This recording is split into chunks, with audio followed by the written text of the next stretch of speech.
Namaste, Assalamu alaikum. Good afternoon, good evening, good night, everyone.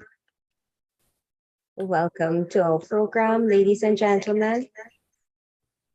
We are pleased to have people in this meeting from different time zones from all over the world.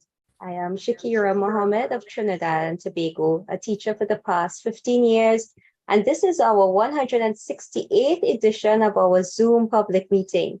We wish to sincerely thank all of you who have contributed in whatever way to the success of this ongoing Pan-Indo-Caribbean and Pan-Indian Diaspora global project. For 167 unbroken continuous weeks, we have been here every single Sunday. And in the past 3 years and 6 months, we have featured 719 presenters from all parts of the world, speaking on 167 topics. Ladies and gentlemen, this is a weekly forum being hosted by the Indo-Caribbean Cultural Center, a legally registered research and publishing company operating since 2010. In order to continue this weekly program and to make it bigger and better, we are asking for your suggestions and volunteers as well as donations. You can contact Dr. Kumar Mahabir for further details. We wish to commemorate two significant events today.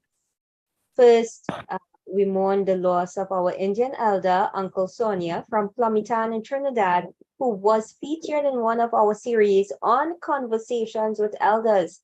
Sadly, he passed away last week, a loss not only for his family, but for us too. So each elder gone is a loss of wisdom and experience. But with each loss, there is a new birth. There is an opportunity for experiences to bring wisdom of a different kind. And so we are pleased to announce a new birth in the ICC family. Our good friend, Lenroy Thomas from St. Vincent, who became a Nana this morning. He is with his daughter and family today, celebrating the newest addition to the Diaspora. It is therefore only fitting that we share with you Elder Sonia's favorite song, rendered by a bache, a little girl. So, Raven, can you play that for us, please?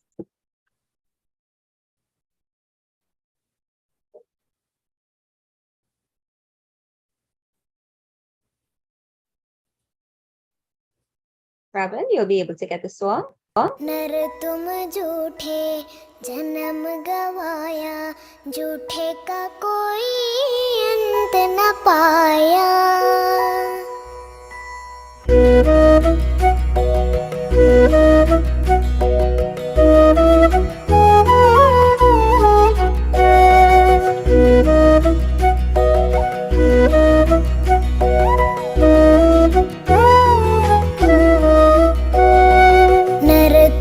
झूठे जन्म गवाया झूठे का कोई अंत न पाया नर तुम झूठे जन्म गवाया झूठे का कोई अंत न पाया झूठे के घर झूठा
Thank you, Raven.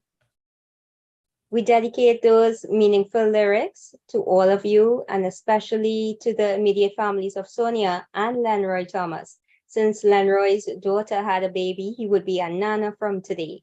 Ladies and gentlemen, our moderator this evening or tonight is again Shalama Mohammed, the co-director of this Zoom platform, who is a business teacher and researcher from Trinidad and Tobago. She obtained her master's degree in business psychology from Franklin University in the USA.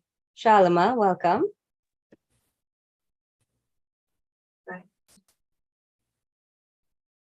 Thank you so much, Shakira. Assalamu alaikum, everyone. Namaste and a very warm welcome to all of you. I want to thank you so much for choosing to be here with us. Our public meeting today will take the form of our usual panel presentation, followed by questions and answers at the very end of the two presentations. The entire program should not last for more than 2 hours, and we are recording live. This recording will be uploaded later on YouTube permanently for posterity. This meeting is also being live streamed on the YouTube channel of the Indo-Caribbean Cultural Center. So I want to say welcome to all our viewers on the YouTube. Forgive me if I'm sounding a little bit nasal. We had so much fun in Suriname, thanks to Tanya and unfortunately I got caught in a little rain when we were leaving. In any event, to avoid intrusions from trolls, Ravin Ram Singh, our IT manager, has muted everyone. Speakers, please do not admit anyone, do not unmute anyone, and please do not allow anyone to share your screen. Thank you so much for your cooperation. Our topic today is entitled The Significance of Digitizing Archival Records, the Indian Diaspora Indentureship Experience. Digitizing archival records on Indian indentureship is of great importance as it facilitates the preservation, accessibility, and dissemination of a crucial chapter in world history. This historical period marks the migration of millions of indentured laborers from India to various parts of the world. To what extent does digitization safeguard fragile and deteriorating physical records? How does digitization impact access for researchers, scholars, and the public at large to delve into primary sources, which could help to foster a deeper understanding of the indentured experience? Furthermore, does this process transcend geographical boundaries, connecting descendants of indentured laborers to their roots in ancestral India? These questions will be answered by our speakers, and I want to introduce you to our first speaker today, who is Krishna Gubali. He lives and works in the USA, but is originally from India. He's a volunteer for the Indentured Labor Route Project, specialized in building a website and a database to help people search for their families in India and to help researchers to understand labor migration patterns. His book entitled Virya is based on his lifelong search for his ancestor, who was an indentured laborer in South Africa. Welcome, sir. You have 30 minutes. You can go ahead and do your presentation now. Namaskar. Let me share my screen again.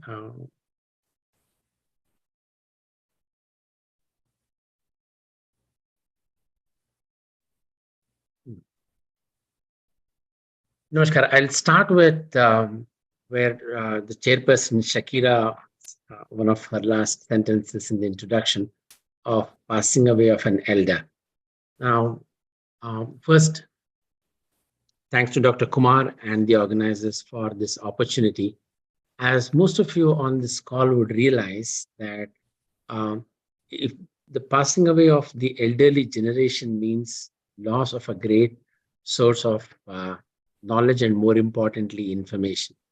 For the current generation to know anything about their ancestors, grandparents or their great-grandparents, the only source today is still the elderly generation. There is no website globally today in the indenture colonies, whether it is Guyana or Trinidad or South Africa, where one can go learn about their ancestors. And that's largely been the motivation for this project. As I was introduced, my name is Krishna. I live in the US, and I heard about my ancestor, that is my great-grandfather, who was one of the 1.3 million Indians who was sent to South Africa. And the search for my roots took almost 20 plus years, because most of the people on this call know that there's no easy way to search for somebody today, right? You have to depend on an archive if you have to go, and then the person has to be trained enough to understand as to what are the different records there. How does one search, correct? Or you are dependent on your grandparents, nana nanis, dada dadis. If you're close to them, if they remember, then maybe you can get some part of the history. So after I found my roots, for the past 4 or 5 years, I've been volunteering in this indentured labor project. And the goal is to make it easy for people to search for their roots. So the first one, as I said, searching for an ancestor, very time consuming, very stressful. And for those who are aware of Ellis Island, there is this project in the US, and you can go to ellisisland.org, where all the immigrants to the US, their data is available online. So for most Americans, whether you're of an Italian or an Irish origin, if your ancestor came to the US, you can just go to ellisisland.org and type part of his or her name. It will give you which ship he or she came, when, and so on and so forth. And I said, why can't we do that for the 4.5 million indentured progeny like me? Right? The second, for the researchers who are trying to understand Indian indenture, there is hardly any source where you can understand as to how many people came from Bihar versus Uttar Pradesh. So broadly, if you look at the migration patterns between Mauritius, South Africa to the Caribbean, largely people from UP, Bihar came to the Caribbean. You have more from the South Indian states who went to Mauritius and South Africa. But then if you wanted to understand this by year and by district in Bihar or UP, we don't have any source. And there probably are people in Trinidad today and other colonies as well who want to know, where did your people come from in India specifically? Which district, which village, right? A very complex problem. And why is this a problem to begin with? So to give you a context, India, before independence, when indentured migration was happening, had about 584 princely states. Okay? And let me see if I can use this slide. And after independence, you now have about 28 states and 766 districts. And the formation of states was largely based on language and other factors and so on. And as we speak, there is no mapping of this old India to the new India. So this was one of these big challenges that I've been trying to solve. Right? And in the immigration certificate or a map that you might have of any of your ancestors, people on the call would know that there are these three important fields, which are the Zilla, Perguna, and village. This is the location information, which is a focus of this project. Right? And to give you all a historical context again, now in the northeastern part of India, you have this term called Pargana, and this was for independence during the Mughal Empire is where this term got introduced. And after independence, this region got divided into North and South Parganas. So this is one of the areas that you have this issue, right? To give you as to how and why it is complicated to match the old versus today. So what I went about doing was, first, we had to figure out for today's India. When you start building today's India's list, you have only about 66 or say 6,064,369 villages. sorry, that's 664,000 villages, which is very, very large compared to what it was before independence or during migration. And one important problem that people run into when you're looking for any kind of records is around spelling. How names were spelled and how these locations are spelled. For example, Akbarpur is spelled in this 4 or 5 different ways, a lot of spelling mistakes. And one of the reasons why the spelling mistakes occurred was when people arrived from India, our ancestors. This was in the 1860s, right? And these people would have been on that ship for 4 months, 5 months. They're very tired and sometimes not in the best of health. When you land, you usually have an officer there sitting in Trinidad or Durban in South Africa, where they're asking for their name. And it depended upon the accent of the person who was speaking and the person who was listening as to how they wrote the name. So thus, we have in most of these records some data, but again, the spelling of which is an issue. And then there are a lot of records with missing data. This is how I started the project.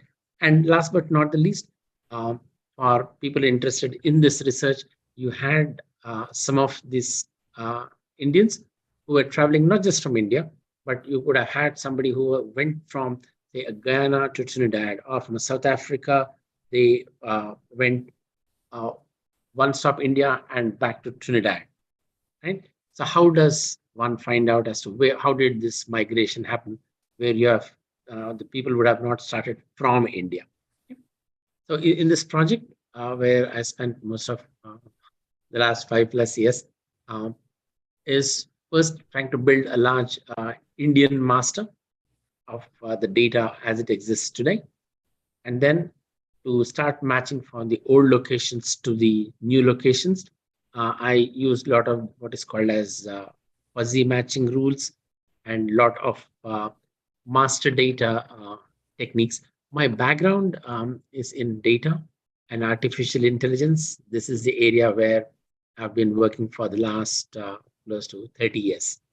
So that in a way helped me in this project because I understand databases very well. I understand websites very well. So that helped me in this project first to match the old versus new. And next, the big news is the website is now live. And I demonstrated this at the event in Suriname, where I had the pleasure of meeting Dr. Kumar and the honor of meeting Dr.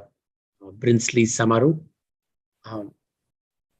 Sad that he's not here today. So on this website, one can search for their ancestors. We have data from South Africa, Suriname, and half of PG updated today. I would love to work on data from Trinidad as well.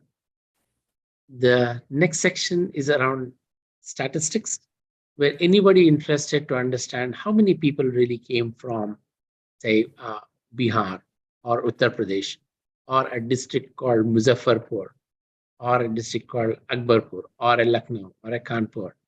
How many people came? How many people came in 1860 versus 1880, right? And how many men versus women by year? All that data is available in this section. And then I just added some photographs and videos from public domain to make it interesting for people. Okay?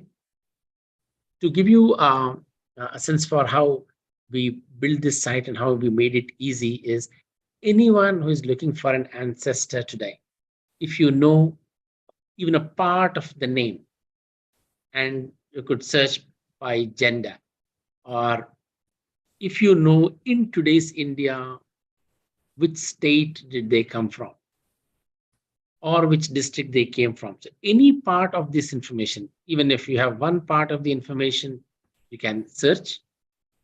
And as an example, if we know that the ancestor's name had Ram in it. Okay?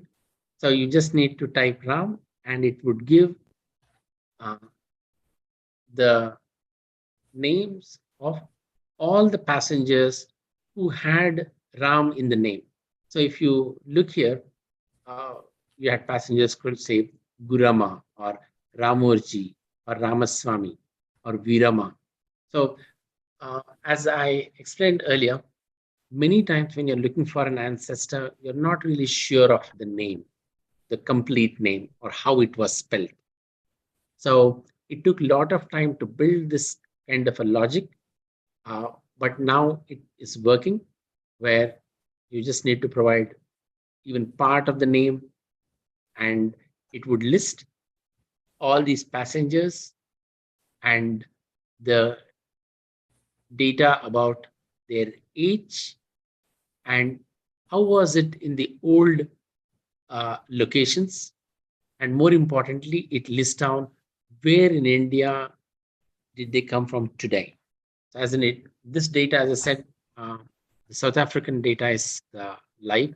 So this person called Ramadu came from Andhra Pradesh and this new district called Chittor. And in which year did they come from? And we have provided a way to look at the entire past. Right? So this is the search part of it. And for the researchers, for somebody interested in understanding how this migration happened, there are simple and easy to understand charts. And if you look at the migration patterns from only South Africa, Suriname, and Fiji, most of them came from Tamil Nadu. The next largest state is UP, then Andhra Pradesh, and then Bihar. Again, if I added the data from Trinidad and Guyana, this chart would get flipped because Bihar would probably be number one, number two. Okay. And for a lot of the gender studies, there were presentations in the Suriname conference where there's a lot of work happening at understanding migration of men versus women laborers. To me, our female ancestors are the true heroes.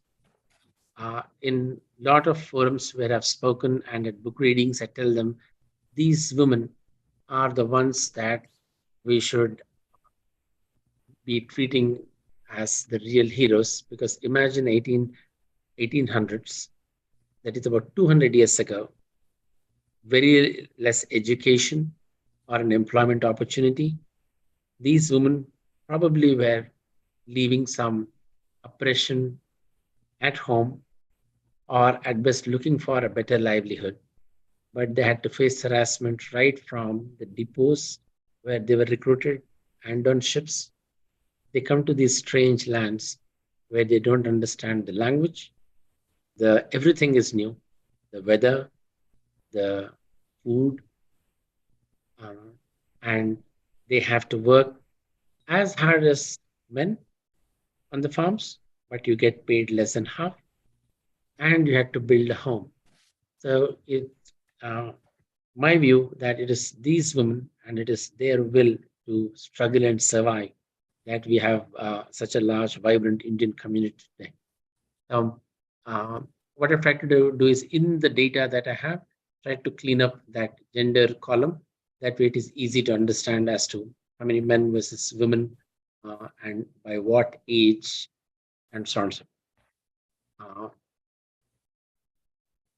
And if there is anyone on the call interested in the actual technology part, then it's largely built is what called as a LAMP software, primarily open source software. The reason is I'm building this system and it is free. It is available to all the indenture colonies. I live in the US, but this website, the software, support whatever is need for. I paid off for the next 3 to 5 years, so that if you are trying to develop something for Trinidad or Guyana or South Africa or Mauritius, this software belongs to all of us. Right? So at the end of the day, I think I'm only a volunteer, and I've built this website and the backend database, but we can add data from any colony within few weeks now. So that way, teams in any colony don't need to reinvent the whole wheel. So the work is all done. As I showed you, the search, the database design, the graphs, everything is done. All we now look for is data. Now, the next part of the project that I'm working on is around extracting data from these images. So if we have only this scanned images, how do we extract data out of it? So that is work in progress. And apart from, say, ship lists, if we have some passes like this, how do we extract data? So that is the next part of the project. And lastly, before I close, the help I need from the audience is any data, whether it is ship lists or return lists or farm registers or anything from Trinidad. It would be helpful to add that to this database. And as we started off this session, helping people today to understand where did they come from in India and who are their ancestors and so on. So with that, thank you for this opportunity, and I'll take any questions.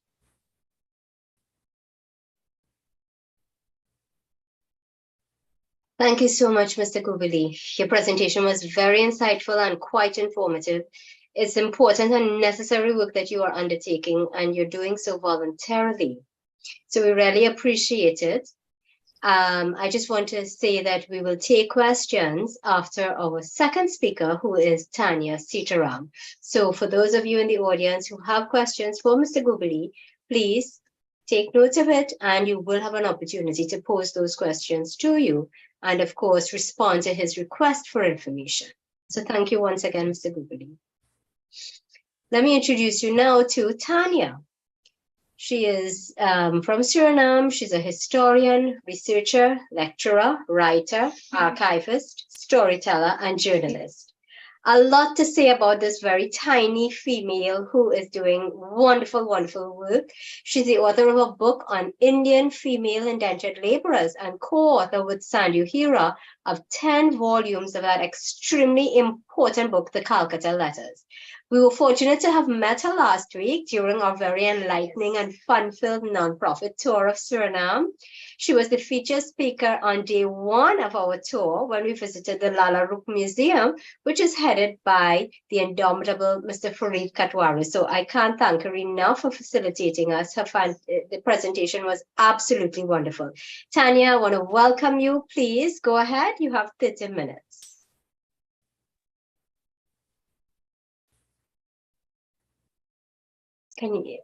Right, are you audible? Thank you for the introduction, Shalima. I hope that the tour to Suriname was worth it and hope you recover soon. Dr. Krishna, before I start my presentation, I'm really happy to see that you included Suriname in your research, because most of the time when Indian indentureship is being researched, Suriname is absent. So many came to Suriname as well, but maybe because of the language barrier, Dutch, Suriname is always forgotten, but thank you to include Suriname. Okay. Namaste to all. My name is Tanya Sitaram, and I will address on the importance of digitizing archives and more over digitizing of the records on the Indian indentureship. I will talk from my experience. But before talking about the significance of digitizing records itself, I want to consider 3 important concepts in the title of today. I want to start with archival records. What are they? Archives are documents that have been produced from a work process. This usually concerns the work processes of an organization, a ministry, a person. In creating documents and doing their work, they did not mention the life and work of the people they are ruling over. I'm doing research in archives, trying to find the emotions and voices of the people themselves, but often researchers can't find those voices in the archives. As a researcher, you then get angry or say that the archives don't have that information. But then you realize that when we look at the definition of archives, the archives are not necessarily obliged to record the emotions or the voices of others than their work processes. Because it is an organization that performs its work processes, the resulting documents are to do their job better. For example, one of the tasks of a district commissary in Suriname is to grant permits. The DC stores the documents that arise from such a work process. You as a researcher are not going to find in the archives of the DC what the emotions were of the applicant for a certain permit when it was rejected. Was the person angry, disappointed, assisted by the employees? That you will not find.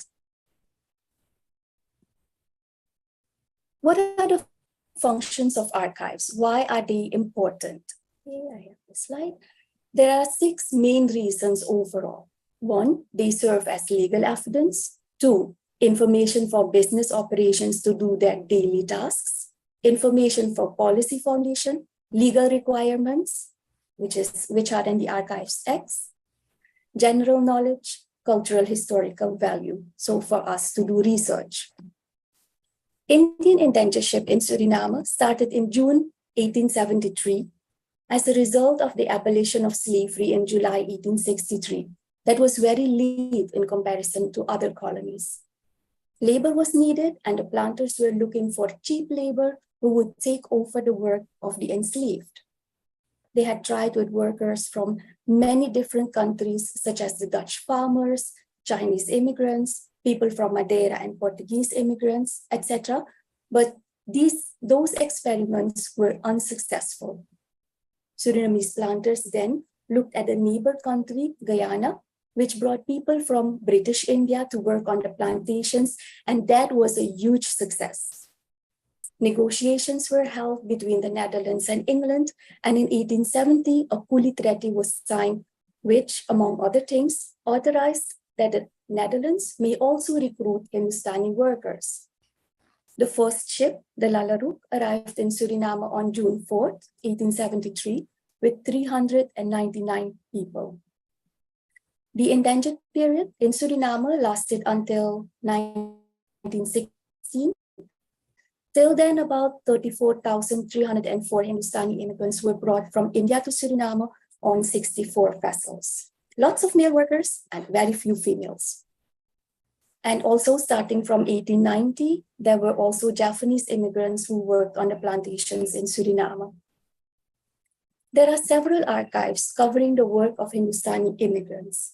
In Suriname, some are the archives of the governor of Suriname, the archives of the district commissioners, the judicial archives. But the most important one is the archive of the Agent General. He was in charge of immigration matters of the various immigrant groups in Suriname.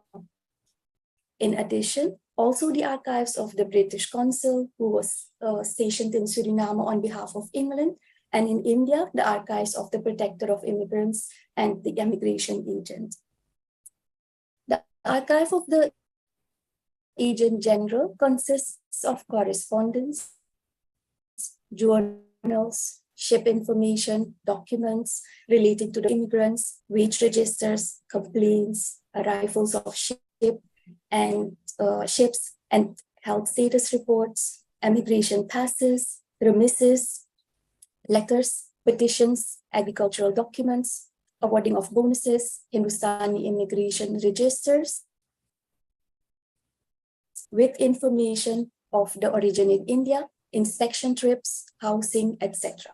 It has a total of 1,634 inventory numbers, that is almost 77 meters, and the period of the documents is from 1853 to 1946. Primarily, the documents were not made for historical research. It was basically made to do the daily tasks of the person or the institution. Now we use them to do extensive historical research, for example, to do genealogical research with the Hindustani immigration registers.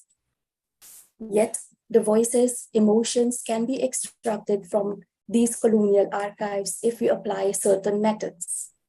Mr. Sandhya told me once, you have to search for more behind the information contained in the colonial archives. You have to read between the lines. Take, for example, an uprising. In the archives, I found this line in a report. It is about, the uprising. I think it was from Marienburg in 1902. After order and peace were restored, the workers returned to the plantations to do their work. Information which is not there and which you have to read between the lines for analyzing could be, and they were scared. And Mr. Hira said, you have to search for more.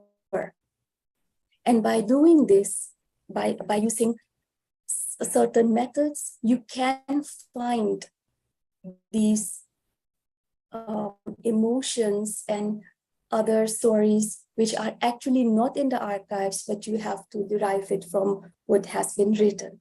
I'm sure you have heard of methods like reading against and along the grain. In my master thesis, which is about the role and life of female Hindustani immigrants, I have used the archives of the Agent General, and I have found documents which indeed contain the emotions and voices of the indentured workers. For instance, when they made a complaint, their side of the story was written in the exact way they told it, or in petitions and letters, the voices can be heard.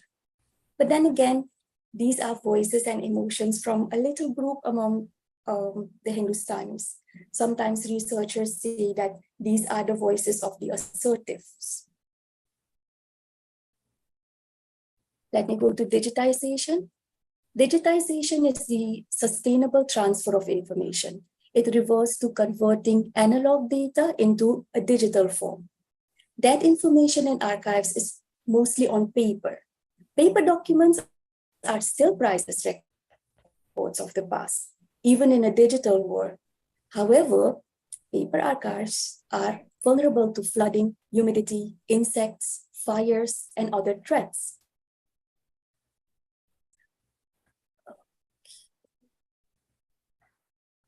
So digitization gives fantastic opportunities to protect unique archival material. And also, digitization can ensure usage of this material by more users. It has many advantages for the archival material itself, the archivist, the institution, and for the user.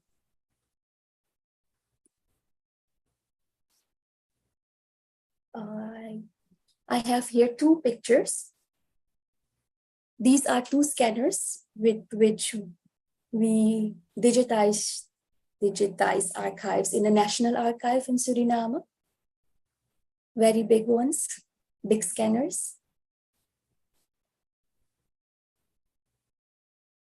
These are pictures I took when I worked there, my former colleagues.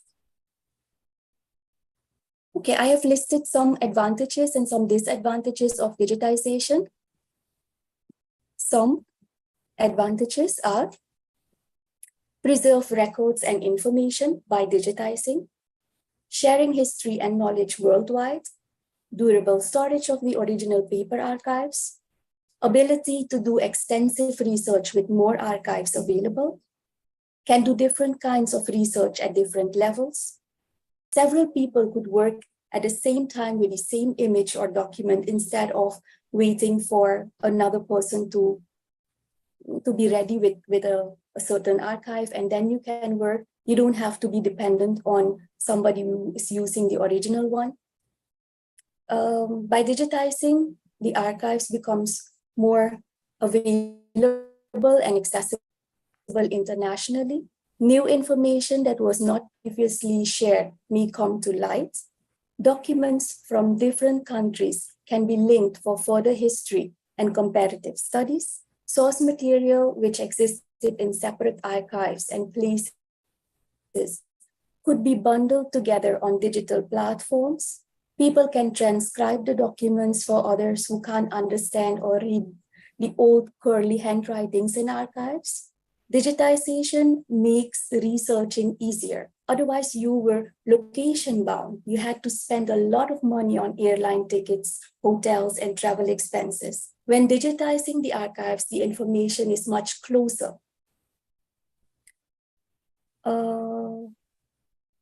Go through documents at your own pace. If you have digitized documents, you can use them in your own place, in your own familiar atmosphere, and in your own available time. The geographical promise of digitization is to unbind archives from place, giving us the ability to view sources from anywhere. Searching in digitized documents through search systems or databases make it easy to find information about a certain subject in many archive collections at the same time. In this way, you can connect information to draw better conclusions or to make better analysis. Another advantage is that digital archives can also give us other material that we didn't even know existed. If we choose search terms and it brings you to some other information, you have new themes to explore. Exactly like the suggestions that YouTube gives you when you're looking for a certain program. You maybe didn't even know that another such program existed. If by any chance the original documents no longer exist physically, via digitization, the information is still accessible to future generations. And the last advantage I summed up was that traditional research requires that the researcher has to have knowledge of the archival system in order to search and find information in a certain archive. But with digitized archives, one can search with keywords. And then I have listed some disadvantages. Some are assigning metadata to so many scans that takes much time. Archival institutions, and I do not know if you think that this is a disadvantage or not, but for me, it is a disadvantage that archival institutions prioritize which archive to digitize first. And that doesn't have to be the archives we as researchers want. Another disadvantage is software. Being dependent on a computer or laptop to get access, further dependent on electricity and internet. Another advantage is you have to be aware of counterfeiting. It is very easy to falsify sentences and words in documents with special software or with Photoshop. When I was working at the National Archives, we had a case where somebody misused a scan. With software, he erased names of some family members on a document to omit them as the shareholders of a plot. Where we think we are making it easier, they are making it not easy for us. Another disadvantage is and I do not know, again, if you think that this is a disadvantage or not, but for me it is. Since I'm not working at the archives anymore, I have another job, then I have to ask for leave if I want to research in the archives, because we also have the same office hours. But part of the archives of the Agent General had been digitized, but they haven't been put online. That means that you still have to go to the reading room of the archives to access them. Research requires time and concentration, especially if the documents have to be viewed on site. And yes, you don't just get leave for a longer period of time to do research if you have another job.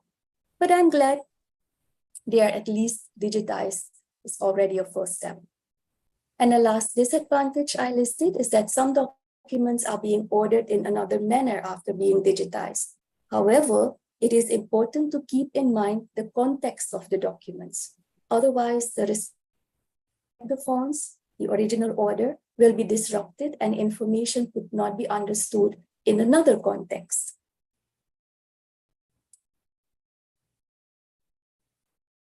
I will conclude with digital archives have largely been welcomed with a great enthusiasm.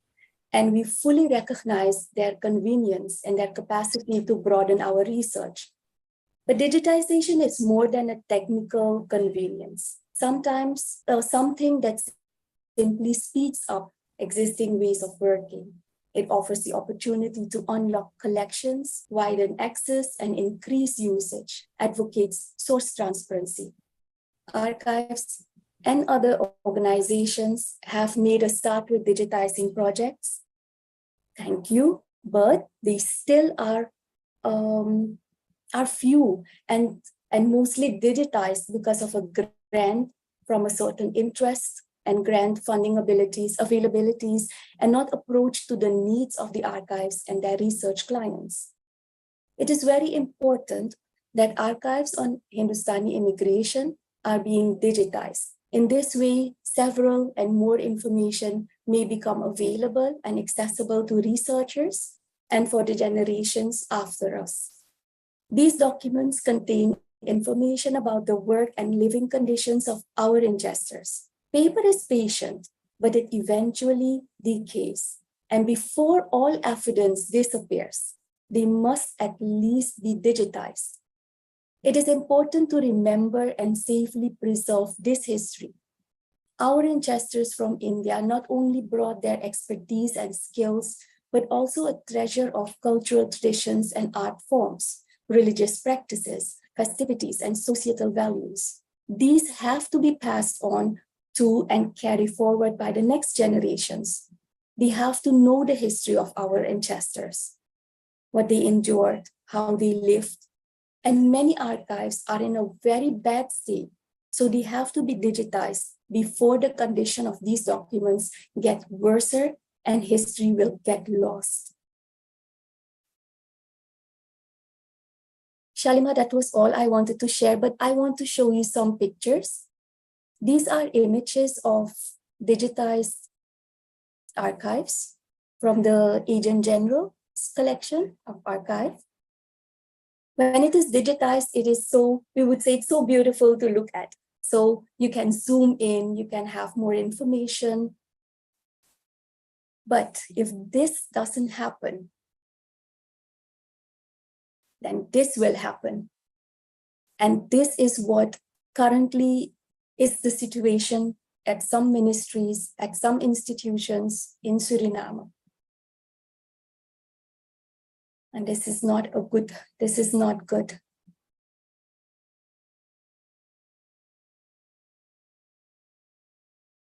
These are also threats. Shada, can you please go back one slide? Yes, this is also a threat. You cannot read anymore if the ink from the previous page is coming to the next page. So you will lose information will get lost, cannot read.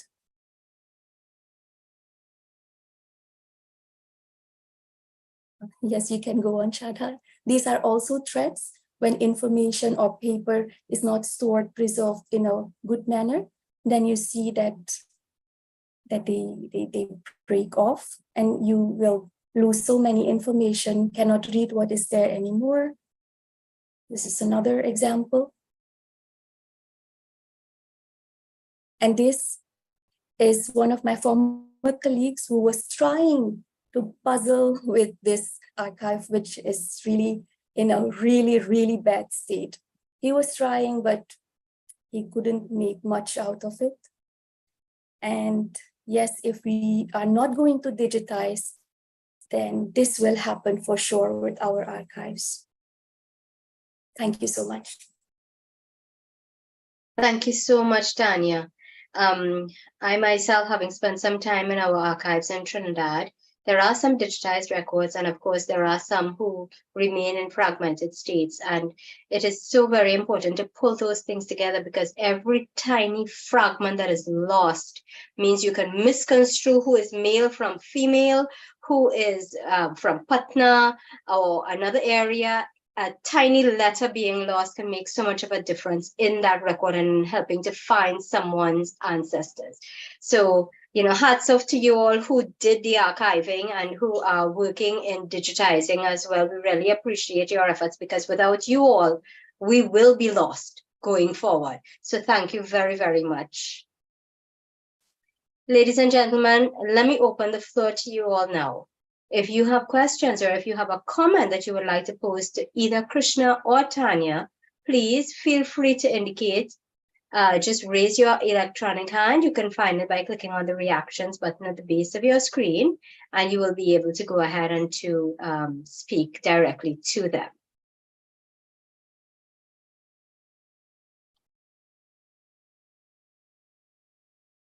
So I'm waiting very patiently for raised hands.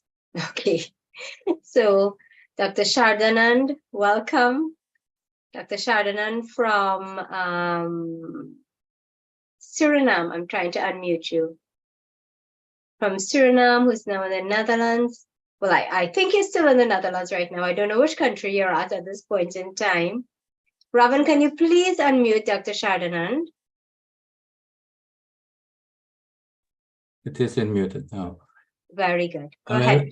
That is a very, very important night because both speakers, they have presented information that is very, very fundamentally for people who are we are searching the roots in Bharat Mata. At first, Great Independence Day. Subho, 75 years ago, 15 August. So we have to celebrate that today too. I think two things are very important. I have met Dr. Krishnaji and Madam Tanya Sitaram last when we were there in the international conference. Hi ji, sabke namaste. And we have talked a lot about this issue. To Dr. Krishnaji, it is very important what you are doing. And the most important thing, I think, is what you put very right way, the change, the geographical change of the states. Because, you know, in Uttar Pradesh, within Uttar Pradesh, we have Bihar. We have another Bihar states. So when I was there looking for my Ajaji, grandfather, and he was from Saharanpur, Uttar Pradesh. Nobody could tell me where was the police post, where was the village where he departed from. So I have consulted the archive from Dr. Hassan Khan digitally, but it is not complete, you know. The change after, you call the change post-independence change. You know, the post-independence change is very important to help people who is on the way of searching the roots based on the archive. That's one. How are you going to manage this? The postcode may be the zip code. Maybe we can do something in that way. To Dr. Tanya Sitaramji, I was for 2 full days in National Archive in the reading room. And they helped me very well. They are very, very friendly persons who are working there. So I stayed for 2 days, night not, because I have to go to sleep at home. But, and I was looking and searching in the archive. And as you demonstrate, really, it is so. In very bad situation is this. We have to digitize this very soon. My problem was, I was searching of the roots of my Aji. Here, migration number was 883 Phi Air. That means she is coming from the Guyana. And I found this number in the box of the archive. But this number was registered on a person from Trinidad. Someone, a man, a Muslim man, Muhammad, etc., etc. And I went to the lady to say, let us control this. The information in the box, what you have physically, no, the archive, and we have to control this digitally on internet. So that is a big problem. I think the problem is started on the beginning. You see, this is an example I'm giving you. Two numbers, one number for two persons. One is coming from Trinidad, other is coming from Guyana. I have discussed this with the persons there, but they said they are going to talk with the direct, with the manager. But these are problems that makes we cannot find the roots what we are looking for in India. So how can you find a solution for this question to your boats? All right, so let's take a response from Tanya first. Tanya, can you unmute? Thank you, Mr. Singh. Yes, do you hear me now? Yes. Mr. Singh, yes. Yes, you see why it is important to digitize the archives, because let me say that I want to say too much. There is a problem that information from the next page can come on the other page, or I'm going to think aloud. Right, I'm going for a solution. When we digitize archives, for instance, group, with how many people are we here today? Maybe 40, 50. In a digital group, we can what is wrong with this document, or where is the fault? So where has to be a correction? So I think, yes, I do not know what precisely, because so many VR registers are missing. We only have one archives. I think you searched in that one. It could be, yes, the handwriting may be an 883, but then maybe it is an 885. I don't know. That is one of the mistakes. And with the archives getting digitized and linked together, we could maybe find in Trinidad or in Guyana another register which can give us more information about such a person. I'm just thinking aloud. I do not promptly know what option is better. Maybe Mr. Krishna has a better solution. But Mr. Singh, this is what comes into my mind. Okay, thank you, Tanya. Let's hear from Krishna now. Yes.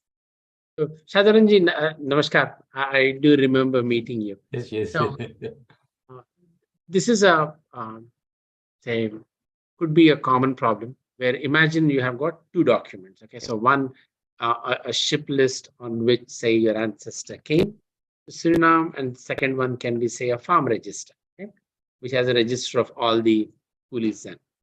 And we digitize both of them, hopefully. But then because of, say, a shift in the handwriting or the quality of that document, these two documents are telling two different names. That's what you're saying, right? So how do I know? So at the end of the day, this is where the machine will do half the job, or in some cases, most of the job, if we are lucky. And the other part would be the human being. It could be an expert in the archive or Yes. somebody who can contextualize and say, oh, actually, these are the two names are actually the same, but maybe this spelling mistake is slightly in this other document, or okay, this date seems to be right. So where we are today in most of the archives or the colonies, right, whether South Africa or Trinidad or Suriname is, we have very little information that is archived. That is the first problem itself. So like Tanya was saying, to me, Suriname is far ahead in terms of archival technology, largely because of support from Netherlands.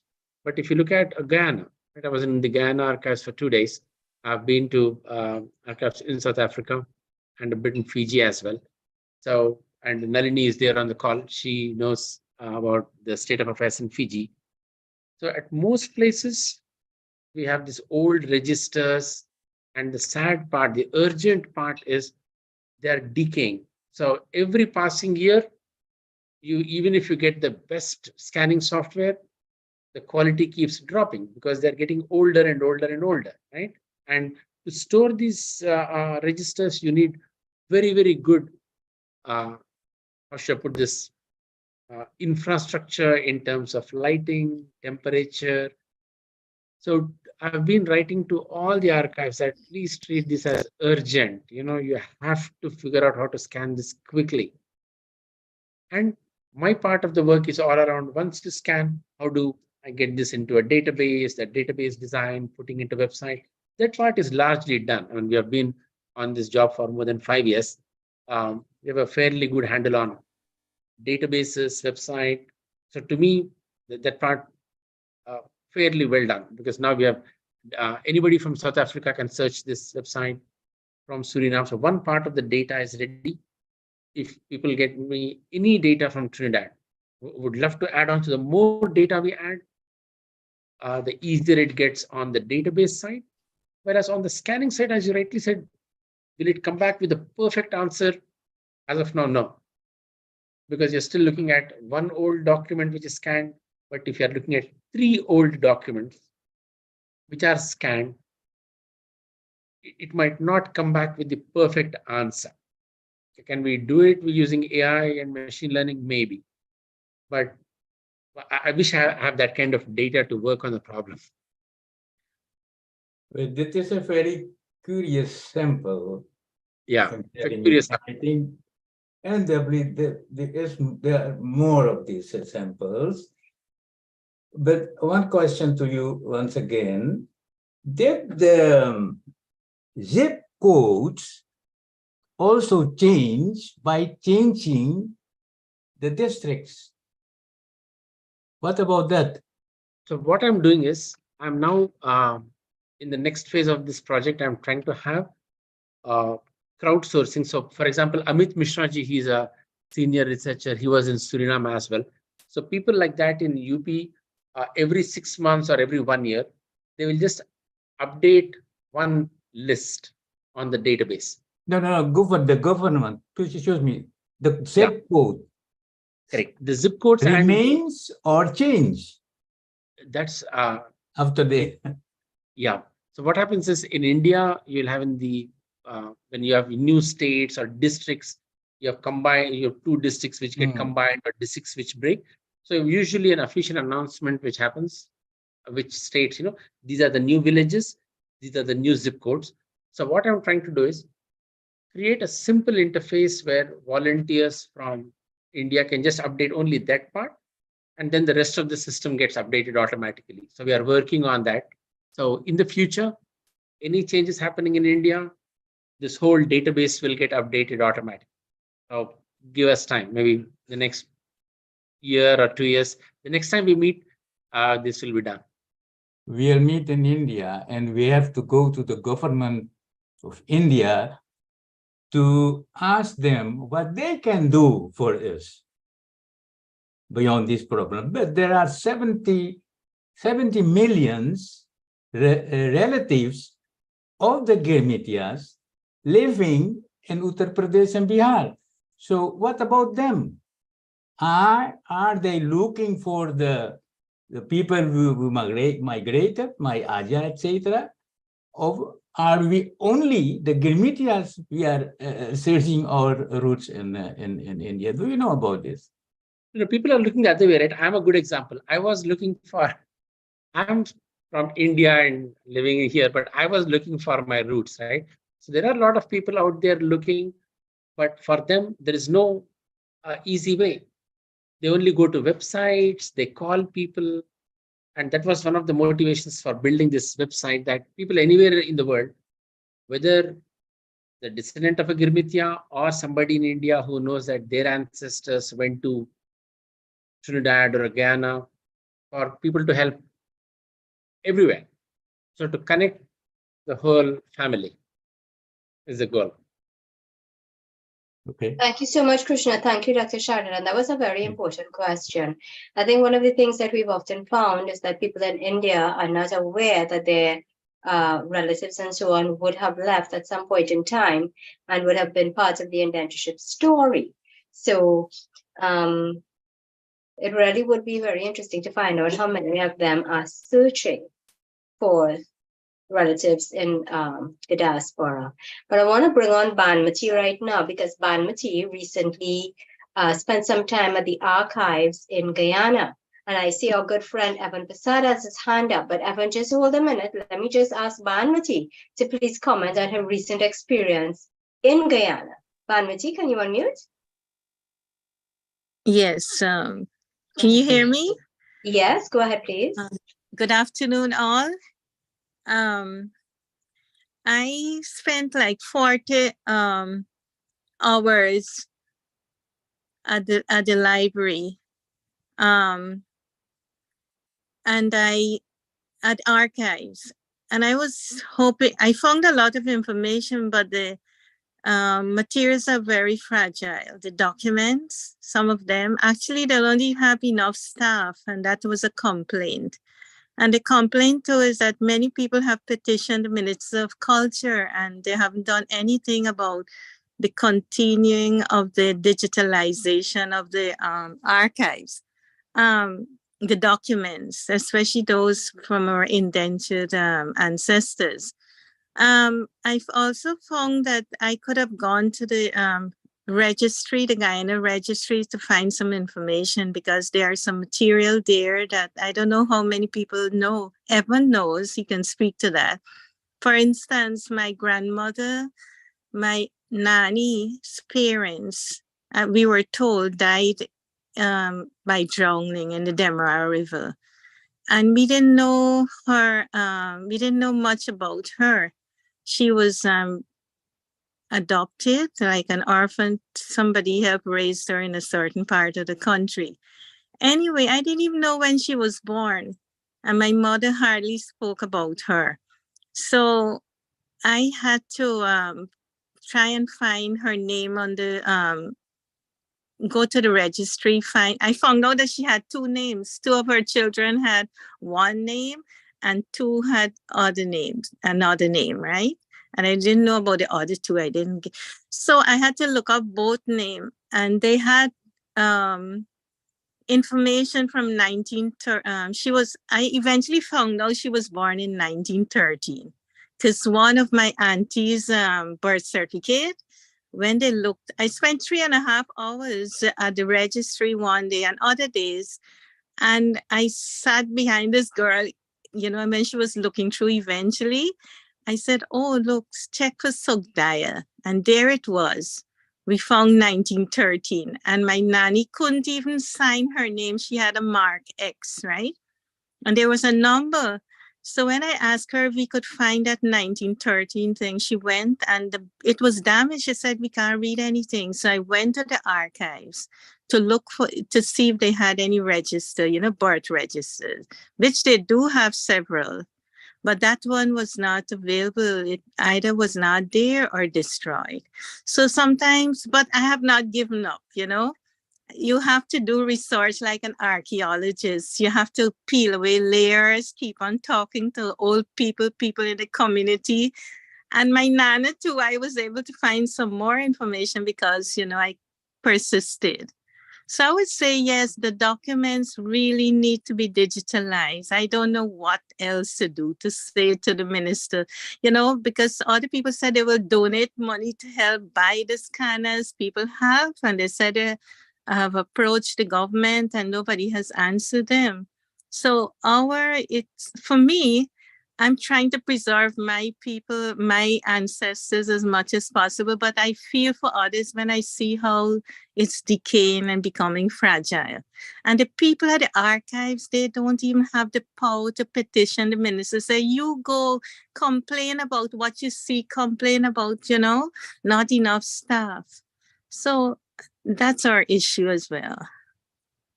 Thank you. Thank you, Banmati. And it's so exciting when you find that information that you're looking for. Oh, yeah. Yes, like, it was oh my like a God. light, and she died very young. She died in 1945. So that's how I calculated that, yes, it could be 1913 because my mother was 14 years old. These are the information you thought, oh, yeah, she died. So we calculated and then I went around to my aunt's children and said, man, you must have the birth, certificate. Let's look at it, and they sent it, they took a flash picture, sent it to me on my phone, and I was able to run with it. So exciting for you to actually have found something. Thank you for sharing. And I see Tanya shaking her head. Tanya, go ahead and unmute, please. Tanya shaking her head when you spoke about the shortage of staff. Tanya, how did you manage with that? Yes, there is a shortage of staff, but not only shortage of staff, but archives. And no, I was shaking my head because even we are trying to find our ancestors, and I have worked at the archive. So my sister, she thought, Shada, she's also in the Zoom. She thought I will find the information now. I have seen so many records, but we didn't find from the register, the Hindustani Endangered Immigrants Registers, just that part where our great-grandmother's name was written and from where and what her exact name was, just that part was not there. And we haven't found her yet in any other archives about her. Of course, about her children, okay, but about her. But we are also not giving up. Like Mrs. Banmati said, we are not giving up. We will keep searching.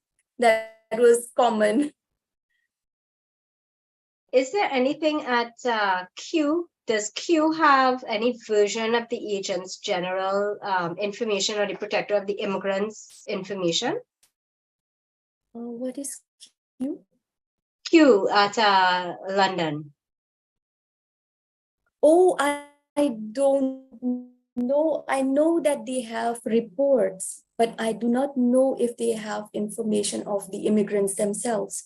And I also don't know what they have in the archives of India, if we can connect, if they can,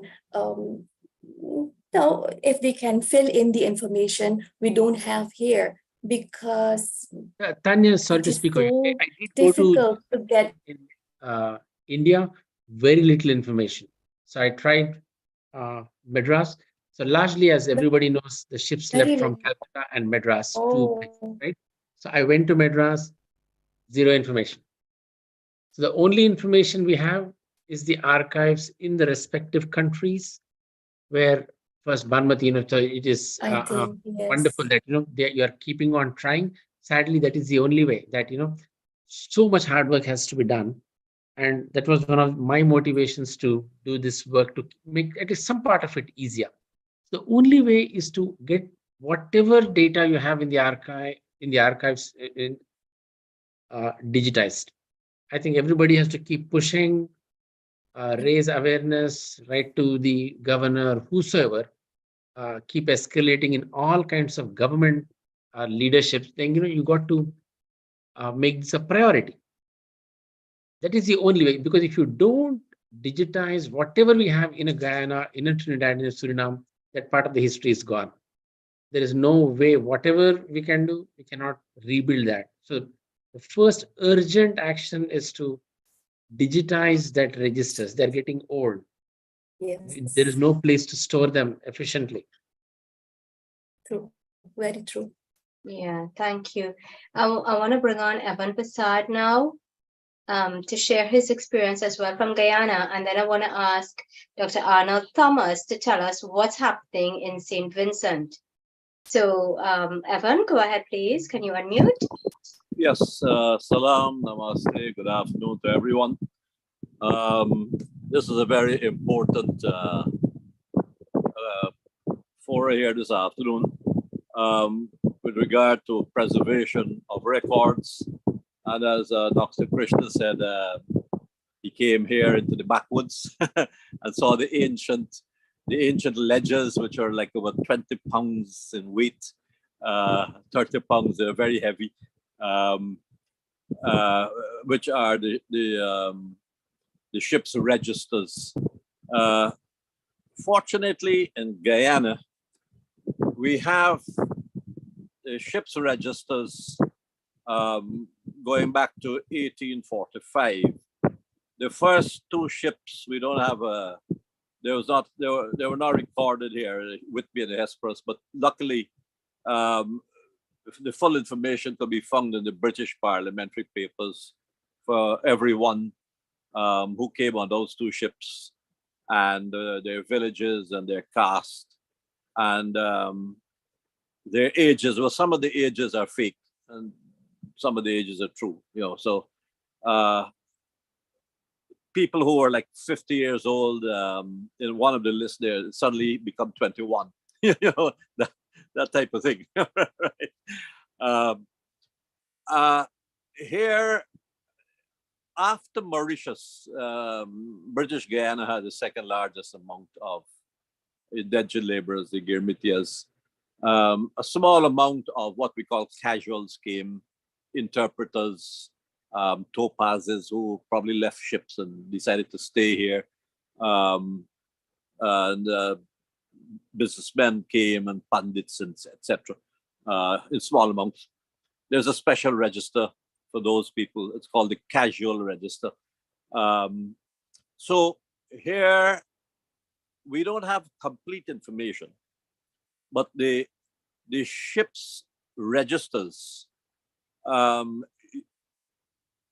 in total, 245 individual ships came to British Guyana between 1838 and 1917. And cumulatively, they made a total of 534 voyages.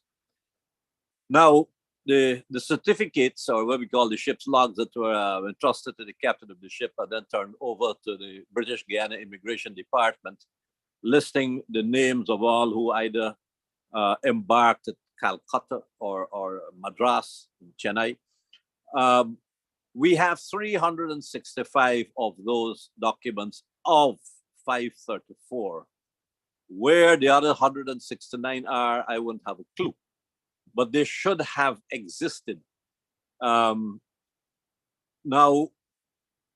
I find it very strange that these ships' records that were in the possession of the captain would have to have been copied from some large ledger in either Calcutta or Madras. So where are those books?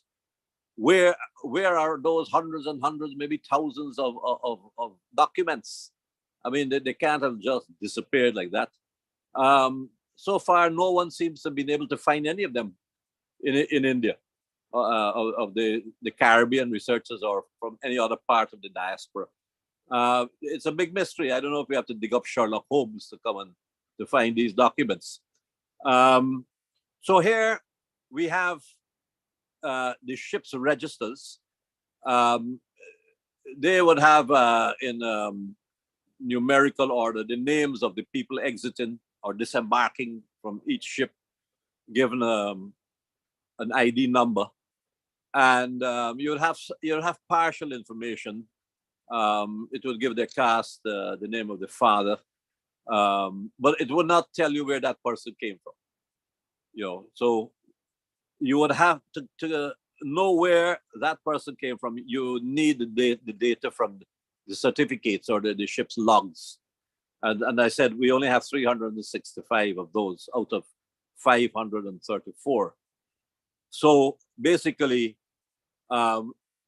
if your ancestor came on one of those 169 missing ships where we are missing documents, there's no way to know exactly where that person came from, except to know that that person embarked either at Calcutta or Madras.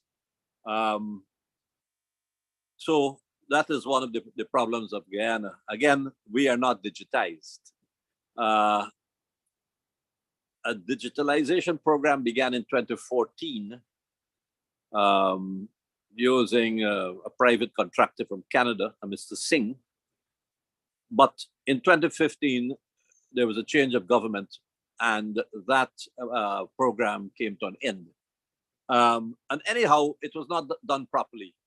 What was being done between 2014 and it was quite mediocre. So I am glad that Dr. Krishna has that universal program. So if we could get the data, say, to him, then it will be very quickly inputted. A lot of our documents are in good shape. Actually, I find that the older the books, the better the paper. Right? So when you look at, say, paper from the 1950s, those are crumbling. Papers from the 1840s are in excellent shape. Something to do with the technology of the time, probably.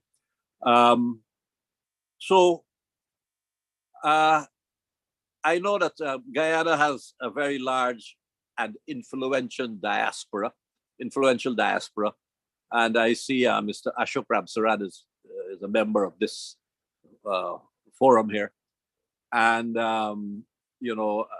I think he and the other influential people from the diaspora in Canada and the United States and Britain should come down, especially now that Guyana is a big oil producing country. In 2027, we will be producing 1 million barrels per day of oil. So that puts us in the big leagues. So definitely there's enough money here to preserve all these records. And I think that the diaspora should come here quickly, Mr. Ramsaran and others, and kind of stoke some fires on some of the bureaucrats and politicians here in Guyana. I have been doing my bit. I have a lot of stuff, but I'm old-fashioned. I'm a pen and paper person, having gone to school in the 60s and the 70s. I like the feel of paper and a pen writing. I don't really like a computer, but I have people who can get that stuff done, looking at screens, etc. But we are not so bad. Our records are not in that bad condition in Guyana right now. If we were to attack this problem of digitization within the next year or two. Yeah, thank you so much, Mr. Prasad. Krishna, would you like to respond? No, thank you. Mr. Prasad, I did try searching for the documents in Madras. This was a few years ago. But as you rightly said, there's got to be some source where these people made these copies. So I'll try again. And through some of the researchers who visited Suriname last month, Ashutosh and Amit Mishra, they have some connections in the Indian government. We should push to see if there are some documents in Calcutta or Madras. At least in Calcutta, I hear that they have slightly better facilities compared to Madras. But surely we'll try that. We should keep pushing for that source. Okay, we also have connection with Dilip Giri, who is the president of the Gurmachia Foundation based in New Delhi, but he's originally from Calcutta, and he's doing a lot of work on the ground. So he's utilizing Calcutta, etc. So we can always find out from him what is the status with that. So thanks for pointing that out, and we can always connect you all. I'll send you have my email address, my contact Yes. information. If you can connect me, I'll work with him. Thank you. We'll do that. Yeah, sure. Dr. Arnold Thomas, we understand that there's a project that was happening between Fiji and St. Vincent, but there is some holdup by way of the government in terms of a database. Do you have any information that you want to share on that? Not really. Hi, I don't have any information on that specific project. Because I was not privy to that particular bit of information. So I can't help you there. But if you allow me, I just want to make some comments on digitization. First of all, let me commend highly Krishna and Tanya for two excellent presentations. Krishna on the technical aspects, and Tanya also on the advantages and disadvantages of digitization. And let me just briefly give you my experience. I started my research on indentured Indians in St. Vincent and the Grenadines in 1992. And I've done a lot of work at Kew Gardens. Then I came back to St. Vincent and thinking that there were the records there. You know, I'm picking up things like the immigration agent report and so on. So I came back to St. Vincent in 1994, hoping to find records. And believe you me, I was told, I found this out later, that there were lots of records, and those records, like the immigration agent's reports, were held in some little shed close by. And when they checked the sheds, all those records were eaten by insects, you know, as we say, bookworms or whatever you want to call them. So there was absolutely nothing that I could find, none of the immigration reports that I've been reading about in London, in St. Vincent. The only thing I got hold of was the Register of Indians. And that was in 1994, and it was in excellent condition.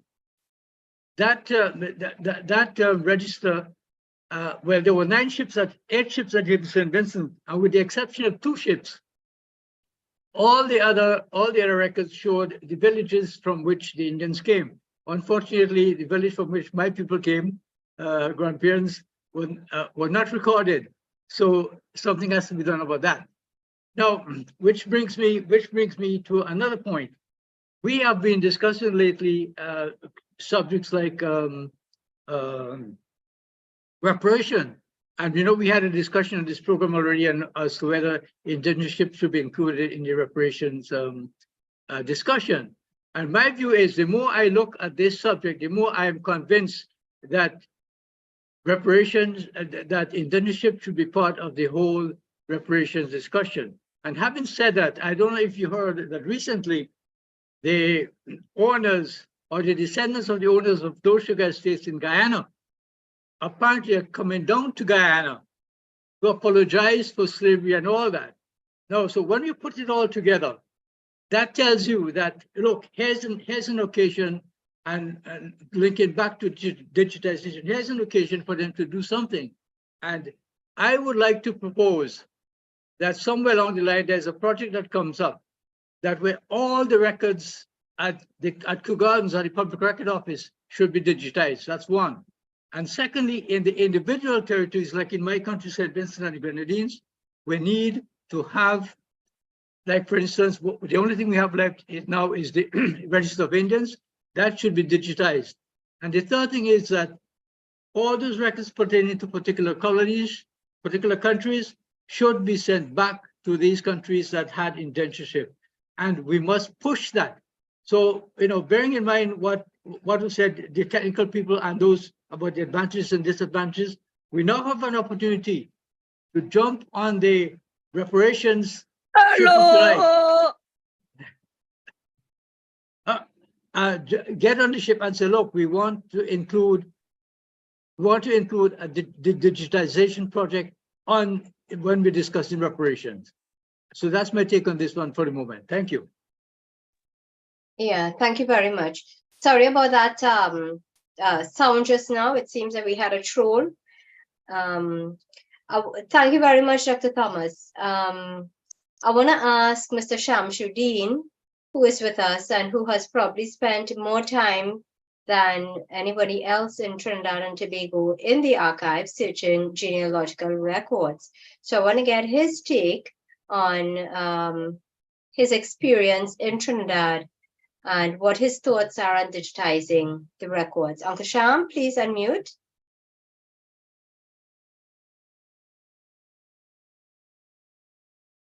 Robin, can you please unmute Mr. Shamsuddin?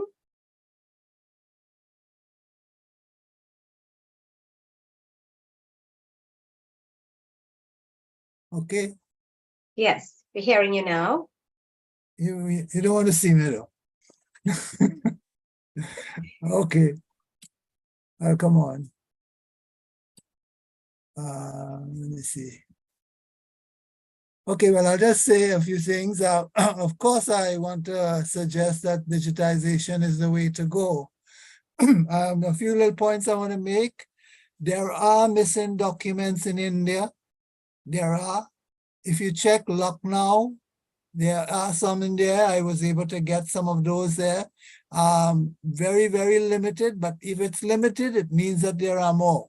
The problem will be that they don't have the diasporic registration as we want it. For example, we will find people who have left Lucknow, and not only Lucknow, where Lucknow takes care of much of Uttar Pradesh. And we even have it by voyages. But how one of the ways of identifying people in Trinidad, and I suppose in the other diaspora colonies or countries now, sorry, is by the number system that was evolved. You know, in Trinidad, we started with number 1 on the first ship, the Fatal Rozak, and we went straight to 147592 at the end of the Ganges in 1917. And everybody had a number. So that's one of the things we'll have to do if we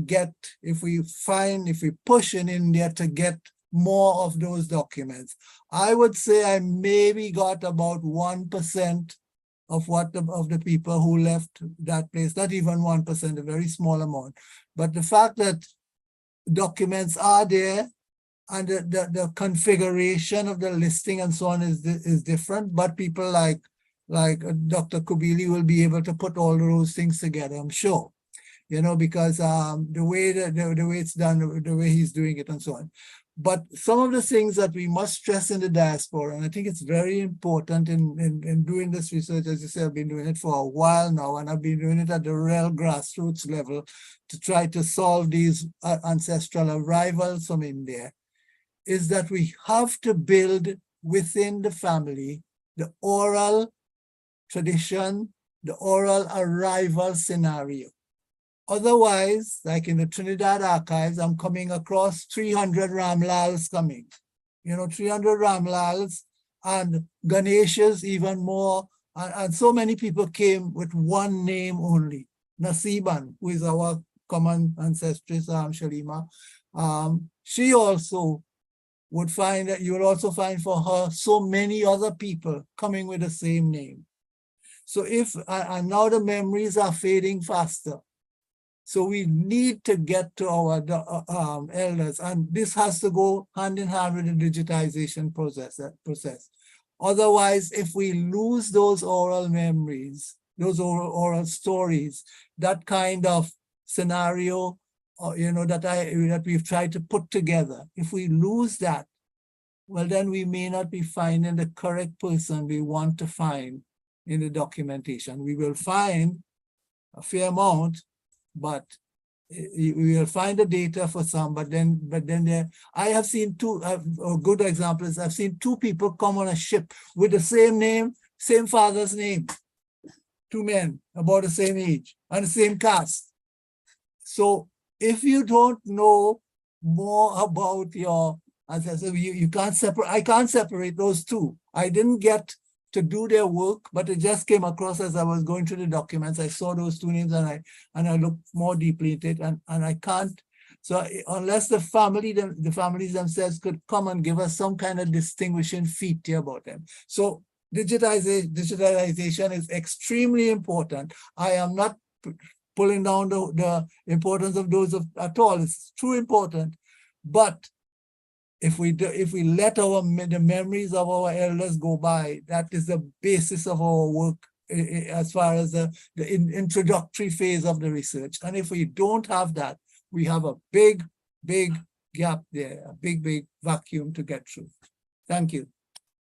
Yep. Thank you, Uncle Sham. I see Krishna wanting to say something. It's an honor to get to talk to you. I've read about you and I tried to write to you, so maybe I had the wrong email Okay. address. You did write to me. I was so tied up at that time, and I promised myself I was going to write you back, and I just didn't get around to it. But Because it's a pleasure. I'm so It's a busy. I'm joy quite to- young, you know. I'm 77 only, so I'm quite young. Yeah. Okay. But it's a joy, and I think you are an inspiration for the kind of work you do to connect. And as you very rightly said, part of the solution is using technology, these databases to build it. The other part has to be your grandmothers, your grandfathers. They have to tell you stories. You have to listen to them to connect the dots. That way, as you rightly said, if there are common names, somebody in the family, somebody should say, oh, okay, so this is the right person. So of all the information you need. So that is the goal, sir. As you rightly said, to get the data from a Trinidad, a Guyana, a South Africa together into one global database. So now your technology is fairly mature. It's in place. We have data now from 3 countries, but the more data we add, that is still only one part. And hopefully we will get people more interested and people talking in their family, and journey goes on. But it's a joy meeting you. So thank you. Thank you. Okay. So I just want to bring in Vinesh Selvan from South Africa. Vinesh, I believe it's Vinesh representing 1860 Heritage Center, who's with us. He's put on the chat that the ship's numbers listed on marriage certificates, both Indian born and colonial born. I'm not too sure what he means there. Vinesh, would you mind unmuting? Ravan, kindly unmute 1860. Great. Go ahead, please. Hello, Shalima. It's not Vinesh Selvan, it's Selvan Naidu from the Oh, agency. Mr. Naidu, hi. Yes, 2 different people.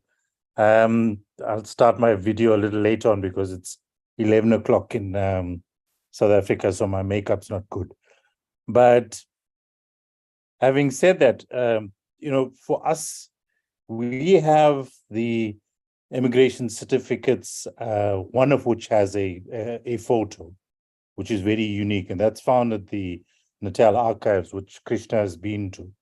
But we also have plantation passes, which has the ship's numbers registered on, birth and death certificates.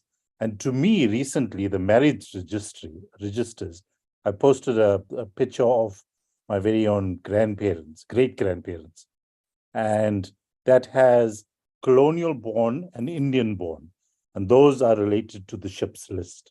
So we have that extra information, which fortunately has been digitized by what I recently had come into knowledge of, which is called Family Search. And this is done by the Latter-day Saints. And they had documented all the passenger list, and that is those that arrived between 1860 to 1911, all of which has been digitized in that from that website. But also we had digitized it previously with Professor Joy Brain and Surendra Bana and so on. But there's a hell of a lot of information. You know, the colonialists had done phenomenal work in abusing us, but more than that, they did great work in also documenting. And I think, you know, the mystery is to be able to find these things. And I think there's a lot of information that is stored. It's just being able to get to them. Also being able to read those numbers are very, very difficult because you read colonial born and then you read India born, and there's a whole lot of configurations and so on. I'm busy writing up sort of a guide to how you find your roots, which is difficult. You know, so we must accept that many people will not be able to do it, but far many people are able to do it. And slowly but surely, it's getting to that stage where we're able to help more people than we did previously because of the internet. So yes, it's helping a lot, but there's a lot of work that still remains. All right, thank you so much. And I do apologize, Mr. Naidu, for rechristening you. I hope your makeup issues solve themselves eventually. Thank you so very much for that important contribution. Tanya, is there anything you would like to say in response? Yes, I agree with what he said, because sometimes you think in what collection, in what archive you can find a certain document. For instance, when the former National Archivist of India came to Suriname in, I think, 2017 or 2018, we were asking him where to find additional archives about Suriname. And then he showed us some images, some scans, which are in the archives of the Minister of Agriculture. But as a researcher, when I would go to India, I haven't been there yet, I would not even think about searching in the archives of the Ministry of Agriculture. I would maybe think that is just like in Suriname, an archive of the immigration agent or the protector of immigrants, and I would go and search there. I wouldn't even think about the agriculture. But you think, okay, they came like agricultural workers. So it could be, but I would not think about that. So it is really difficult. You have to know more about what is the exact location of a certain document you're searching for. And of course, I also agree with Mr. Samsudin that not only the paper archives the information on paper, but also the other archives in other, how you say it, interviews or photos or videos in private collections, they have to be given importance also, because we have to digitize or store them well. Otherwise, we cannot have additional information which we can have beside the paper archives. Yeah, thank you. That was an interesting disclosure there. Evan, is it that you wanted to say something else? Is your hand back up? Yes? No? Yes. Yes. Yeah. To continue from a point that Banmati made earlier, she found some information at the registry, the National Registry of Guyana.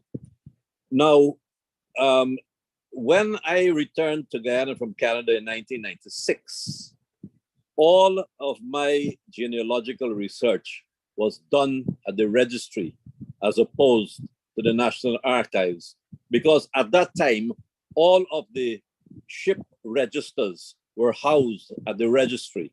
Later on, they were transferred to the archives.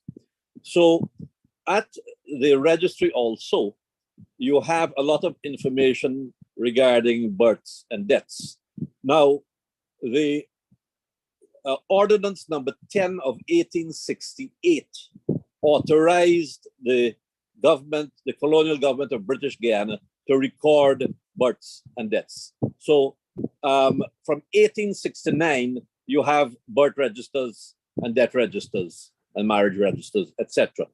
And all Indians who were born from 1869 onwards are recorded in the registry in two sets of birth registers, the general register and then the individual district registers. And in these registers, normally you would have the names of the parents and the ship that they came on and the number that they had on the ship.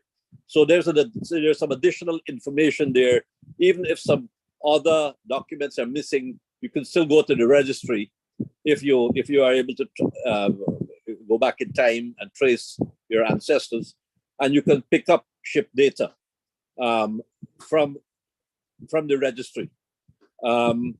Again, that's not digitized, so that's another work to be done here in Guyana. Yeah, thank you for sharing that. Very important. So we see how much work needs to be done, and we see digitization of these records being exceptionally important. So Krishna and Tanya, for the work that you all are doing, hats off to you. I'll give you a few minutes if you all, oh, Dr. David Subran wants to make a comment. Go ahead, please, Dr. Subran.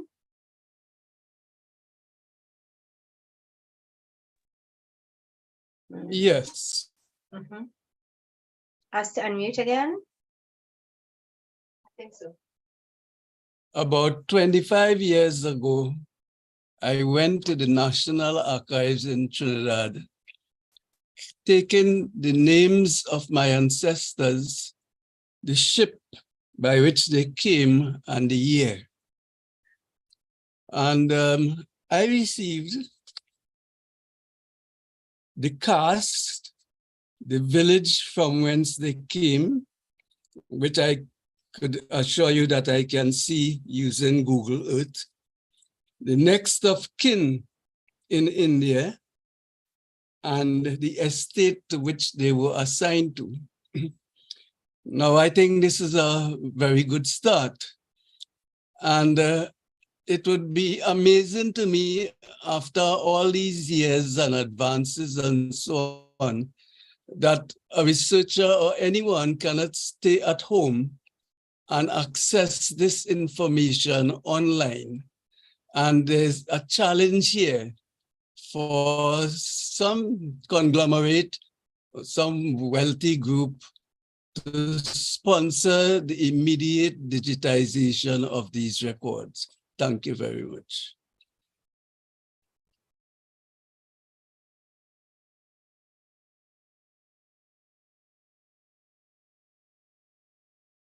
Shalima, you are on mute.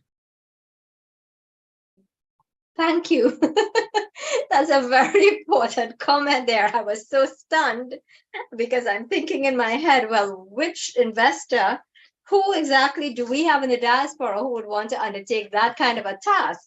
Arnold, please feel free to make your suggestions as well. At this point in time, though, I'm going to leave it to Krishna and Tanya to reply, and you can please make your closing comments at the same time. So Krishna, you want to go first? Thank you. David, that was an important suggestion that you made. But from whatever interactions I've had with people in archives, money does not seem to be one of the core problems. As in, you have the scanning equipment, and as far as this website database that is concerned, it's fully paid off. So I've invested for that software, that database. That is not the worry. I think what is needed is that the government intent. So somebody in that leadership in these countries has to raise this to the president or somebody in the government who has to say, guys, just do this. I think that government intent to me is the key from whatever I am able to gather. So from talking to people in these colonies. Thank you. Yeah, thank you so much. I wanted to have closing comments from Tanya to see whether she agreed, but I'm seeing Krishna has his hand up, so let's just take a minute and hear him out. Go ahead, please. Yeah, good evening to all, especially to Krishna and Sister Tanya. I might be reaching out to you all sometime, but I might need to get some information. However, what Brother Krishna is saying there was about a couple of years ago in Gulf City, there was like an expo or something, and there was from the ministry, I forget which ministry it was, there was the exact book that came, the register, like stating what estate the people came from, what was the name, and certain information that was there on the register, so you could have seen it. So I don't know, probably one of you could look up.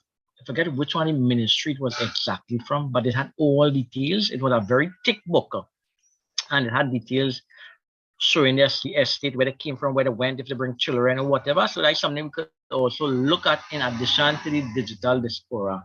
So definitely maybe Brother Krishna, Sister Tanya, maybe reaching out to you all to get some more information about on your site too. So that's all what I have to say. Very interesting program that you all are hosting. Thank you. Thank you very much, Krishna. Tanya, please respond and closing comments at the same time. Thanks.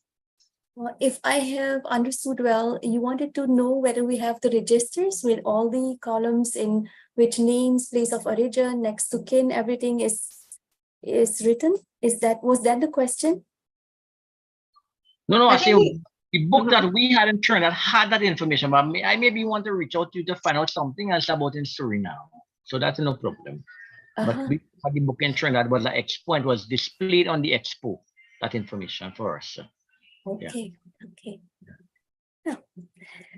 Now I'm happy that the importance of research and digitization is seen by you all. That is a good step.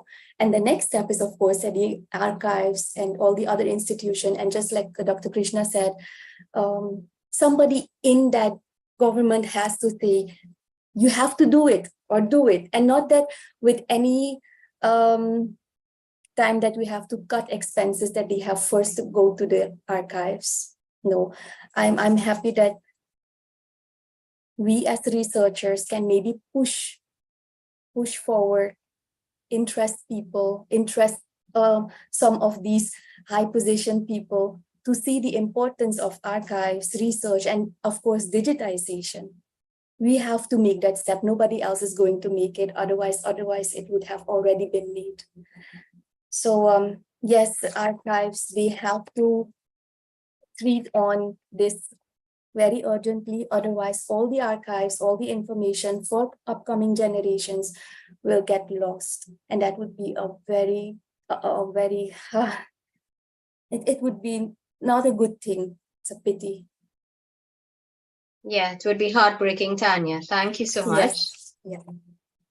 So I just want to share a comment that was made by Rajesh Oja from Varanasi in the chat.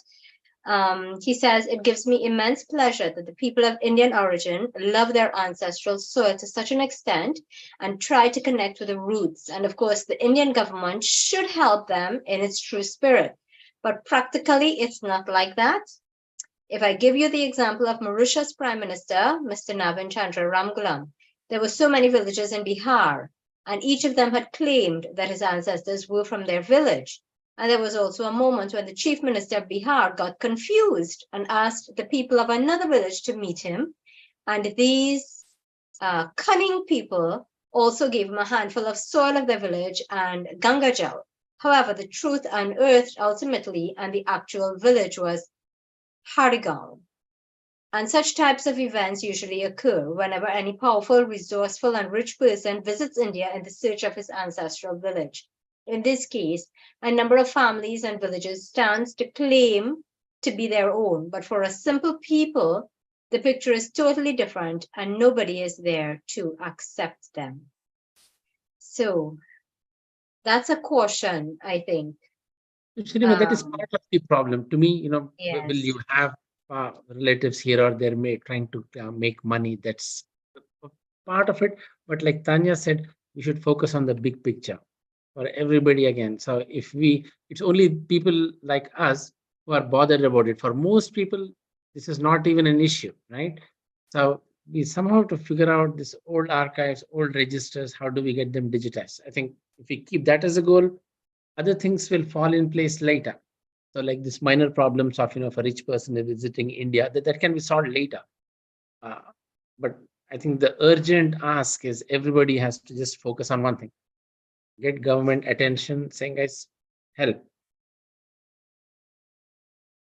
I hope it won't be too late.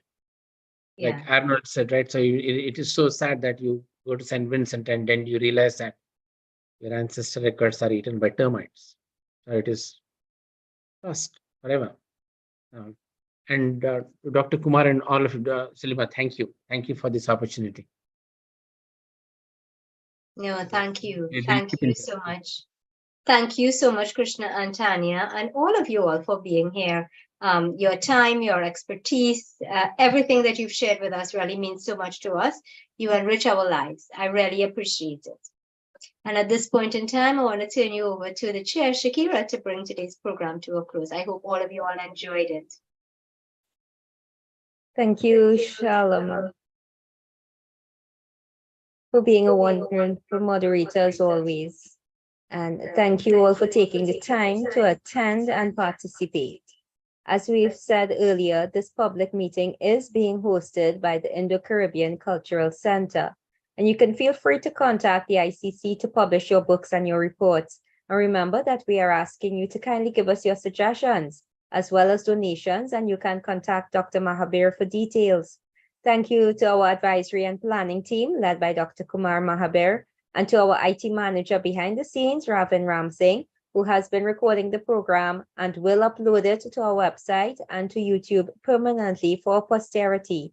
Our topic next Sunday will be the impact of the 1947 partition of India and the celebration of South Asian Heritage Month.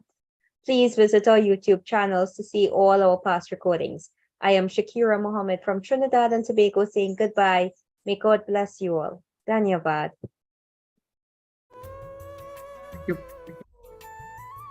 Thank you very much. We had a very interesting, exciting conversation. Okay, so we're going to close now. Ravin, you have spoken a lot, so you can close now, Ravin.